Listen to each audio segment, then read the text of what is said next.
morning students. Welcome in question answer session of chapter 4 Mulan. Question answer जो reading 1 में है वो आपका पेज नंबर 61 में है। आप बुक के पेज नंबर 61 को ओपन करें। Question number 1, do you know who these characters are? Match the names of their identities. समझ गए होंगे? नाम के दो कॉलम है। There are two columns. One is for names and other is for identities. तो नेम वाले कॉलम को देखो, 4 नेम्स है। इसको ऐसा करो, नंबरिंग कर दो। इसमें किया हुआ नहीं है। A B C D कर देने से आपको बहुत सुविधा होगी। तूली खान A, B Hua Li, C Fa Li and D Zhang Ying. आपको सेकंड से उसके आइडेंटिटी से मैच करना है। तो इधर जो फर्स्ट वाला है उसमें अ ट्रस्टेड सोल्जर, ये हो जाएगा आपका तूली खान। ओके, और ए का होगा अ हून लीडर, बी का होगा Mulan's adopted name, C Fali, ये आपका जाएगा लास्ट वाले में, the commanding officer of the troop, और डी जो है जैंग यिंग, ये जा रहा है आपको सबसे फर्स्ट में a trusted soldier. Question number 2 देखो, give evidence from the story to prove the following. ठीक है, आपको स्टोरी पढ़ने के बाद जो कॉलम 1 में स्टेटमेंट दिया है उस एविडेंस से जोड़ना है। जैसे एग्जांपल में आपको समझाया भी है, मुलन वाज वेरी केयरिंग। तो इसके लिए क्या स्टेटमेंट है, उसने क्या किया था? तो Mulan pretends to be Hua Li, C prevents her old father from going back to fight. B Mulan was clever, ये आपको खुद से लिखना है इसका स्टेटमेंट। एक मैंने बना लिया है, बाकी आप बुक से देख के बनाएंगे। मुलन प्रिटेंडेड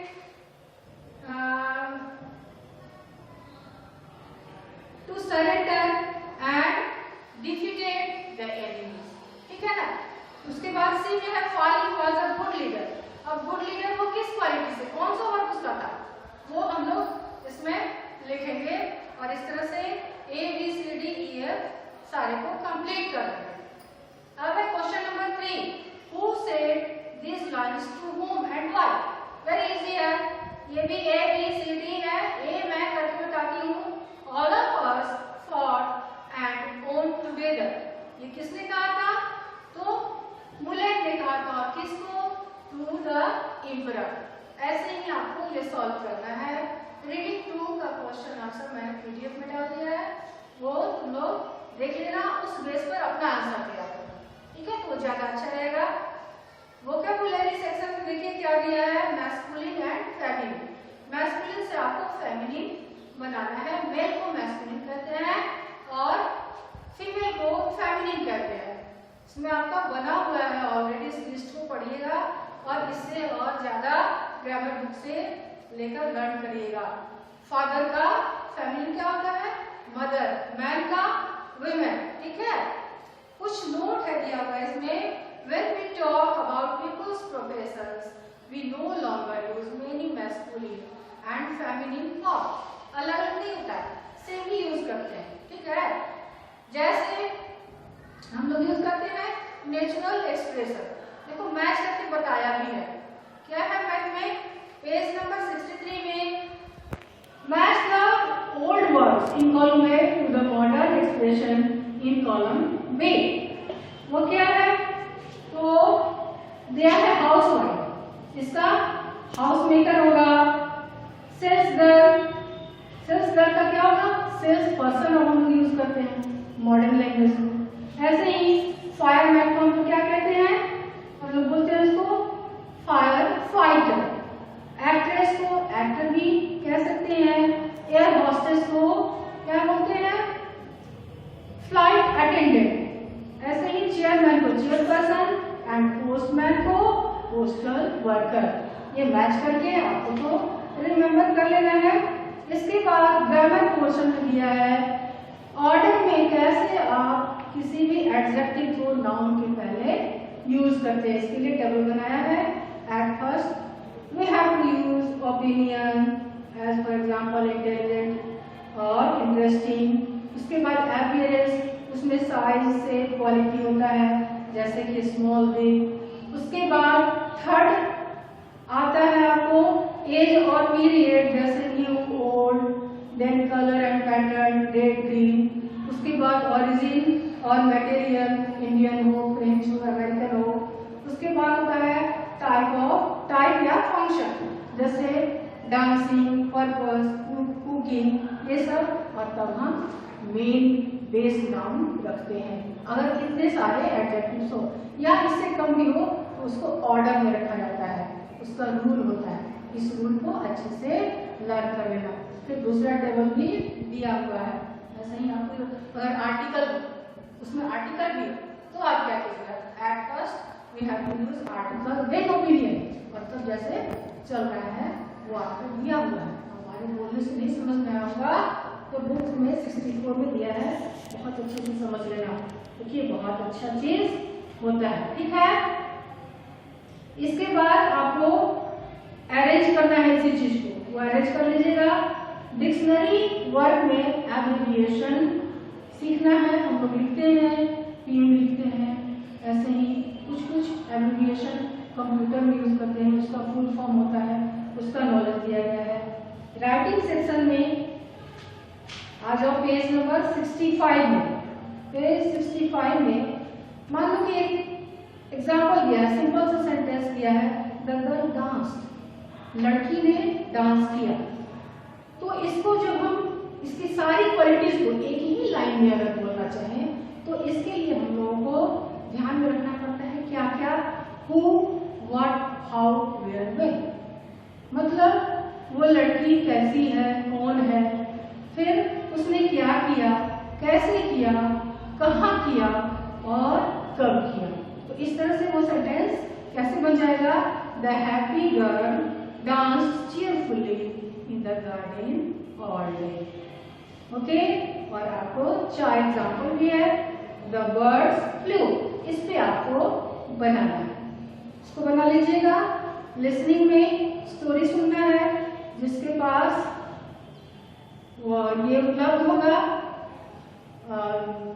जैसे कि कंप्यूटर है या लैपटॉप है तो वो इसको यूज करेगा।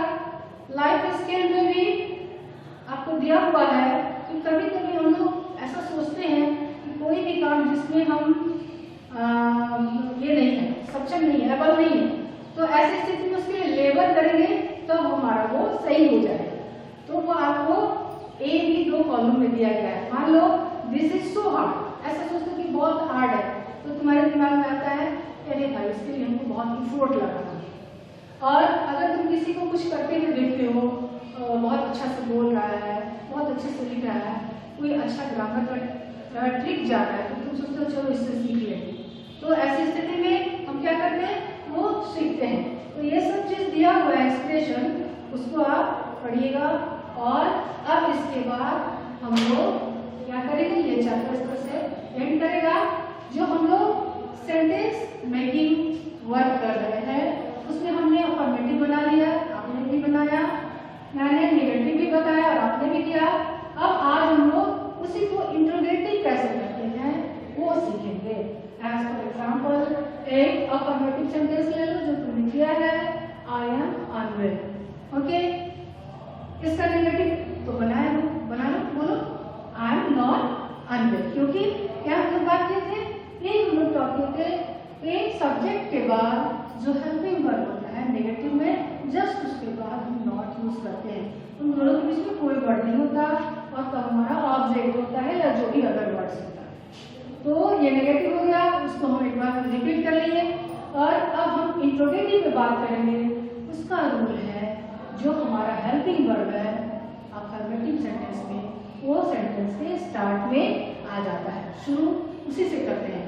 उसके बाद जो हमारा अफर्मेटिव में सब्जेक्ट था या नाउन या प्रोनाउन जो भी है वो प्लेस करते हैं और तब अदर वर्ड्स को, यानी एम, आई, 100 और लास्ट में पुट करती हूँ क्वेश्चन मार्क।